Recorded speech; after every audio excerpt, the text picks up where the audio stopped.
ஆர்ப்பாட்டத்தின் தலைவர், நமது தமிழ் புலிகள் கட்சியினுடைய தலைவர் நாகை திருவள்ளுவர் அவர்களே, இந்த கண்டன ஆர்ப்பாட்டத்தில் நம்மிடத்திலே கண்டனத்தை பதிவு செய்ய வருகை தந்திருக்கக்கூடிய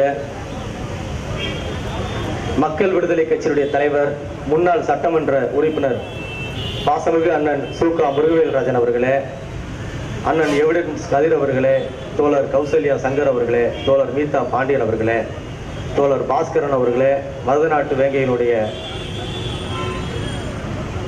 தலைவர் அவர்களே, இன்னும் பல்வேறு அமைப்புகளை சார்ந்த ஜனநாயக சக்திகளே, விடுதலை சிறுத்தைகள் கட்சியினுடைய முன்னணி தலைவர் பாசமிகு அண்ணன் எல்லாளன் அவர்களே, பல்வேறு பகுதியிலிருந்து வருகின்றிருக்கக்கூடிய தோழர்களே, உங்கள் அனைவருக்கும் இந்த நேரத்தில் என்னுடைய பணிவார்ந்த வணக்கத்தையும் நெஞ்சார்ந்த நன்றியும் தெரிவித்துக் கொள்கிறேன். கடந்த 24ஆம் தேதி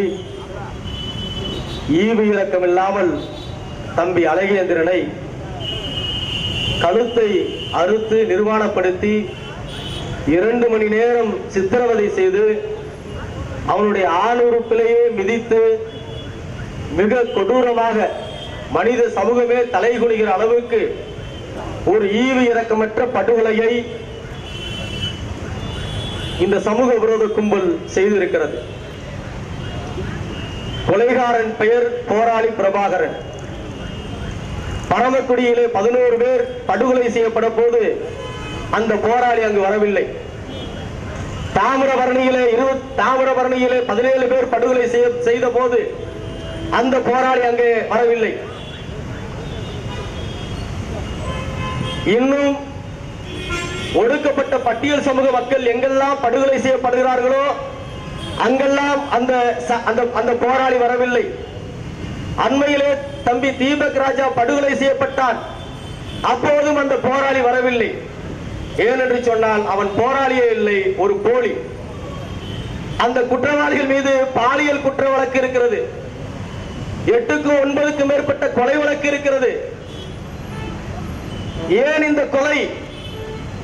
அண்ணன் முருகவேல்ராஜன் அவர்கள் எங்களிடத்தில் 20 ஆண்டுகளாக சொல்லி வருகிறார், முதலில் பல்லன்பறையின் சக்கிலினுக்குள் ஒரு கலப்பு திருமணத்தை நீங்கள் செய்ய வேண்டும், அப்போதுதான் இந்த சமூகத்தில் ஒரு மாற்றம் ஏற்படும் என்று அண்ணன் அவர்கள் சிறுவனா இருக்கிற காலத்தில் எங்களை அப்படி சொல்லி ஊக்கப்படுத்தி வந்திருக்கார். ஆக இன்னைக்கு நிறைய பேர் இமானுவேல் சேகரனுடைய பேரை நான் தான் சொல்றாங்க. ஆனா உண்மையிலே சொல்றேன், உண்மையான இமானுவேல் சேகரன் பேருடைய பேரன் இந்த பேரறிவாளன் தான்.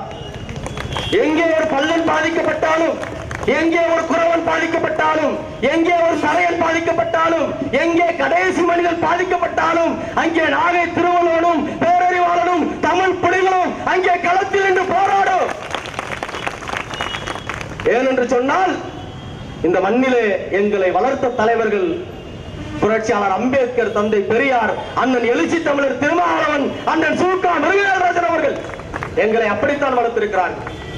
சாதி பார்க்கிற புத்தி எங்களுக்கு இல்லை. பாஜக இப்போது ஒரு செயற்குழு நடத்தினார்கள். 7 தீர்மானம் போட்டாங்க. நீதிபதி சந்துரு அறிக்கையை கண்டிக்கிறாங்க. நீதிபதி சந்துரு அறிக்கை என்ன சொல்லுது? படிக்கிற மாணவர்களிடத்தில் சாதியை வெளியே ஊட்டக்கூடாது என்று சொல்லுகிறது. இது ஒன்றும் தேசிய குற்றம் அல்ல. ஆனால் இந்த கும்பல் அந்த அறிக்கையை கண்டிக்கிறது. தமிழ்நாட்டிலே ஒவ்வொரு நாளும் சாதிய படுகொலை நடக்கிறது. அதை கண்டிப்பதற்கு இந்த பிஜேபி RSS கும்பலுக்கு தகுதி இல்லை, திராணி இல்லை, நெஞ்சில் தெம்பில்லை. ஆனால் நீதிபதி சந்து அறிக்கையை கண்டிக்கிறது இந்த அண்ணாமலை ஆட்டுக்குட்டி கும்பல். அவர்கள் இந்த சாதி ஆணவ படுகொலைகளை தடுப்பதற்கு தமிழ்நாட்டிலே சட்டம் இயற்ற வேண்டும், இந்திய அளவிலே சட்டம் இயற்ற வேண்டும் என்று போராடி கொண்டிருக்கிறோம். அழகேந்திரனுடைய ரத்தம் காயவில்லை, அண்ணன் ஆம்ஸ்டாங்கை படுகொலை செய்திருக்கிறார்கள். நான் கேட்கிறேன், ஒரு தோழரை, ஒரு மனிதனை நெஞ்சில தைரியம் இல்லாம இந்த கோழை கும்பல் ஒற்றைக்கு ஒற்றை நின்று மோதுவதற்கு திராணி இல்லாமல் ஒரு மனிதனை 10 பேர் 8 பேர் நின்று கொல்லுவது எப்படிப்பட்ட கோழைத்தனம், ஐயக்கத்தனம். துணிச்சல் இருந்தா ஒவ்வொருத்தன வரலாம். ஆனா 10 பேர் 15 பேர் ஒரு போராளிகளை, தோழர்களை, சக மனிதர்களை படுகொலை செய்துவிட்டு நாங்கள் வீரர்கள் என்று நெஞ்சை நிமித்திக் கொண்டிருக்கிறார்கள். ஆக இந்த இடத்துல தமிழக அரசுக்கு 2 கோரிக்கை வைக்கிறோம்.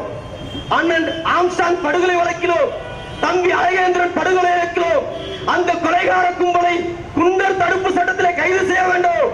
இந்த கொலைகார கும்பல் சிறையில் இருந்து வெளியிலே வராத தப்பவிடாத அளவுக்கு அவர்களை சிறையில் வைத்துக் கொண்டு இந்த வழக்கை நடத்தி முடிப்பதற்கு தமிழக அரசு ஒத்துழைப்பை நல்க வேண்டும் என்று இந்த கோரிக்கை முன்வைக்கிறோம். ஆகவே தான் இந்த போராட்டத்தை முன்னெடுத்திருக்கிறோம். இந்த போராட்டத்தில் ஜனநாயக சக்திகள் பங்கேற்றிருக்கிறார்கள், பல்வேறு தோழமை இயக்கங்கள் பங்கேற்றிருக்கிறார்கள்.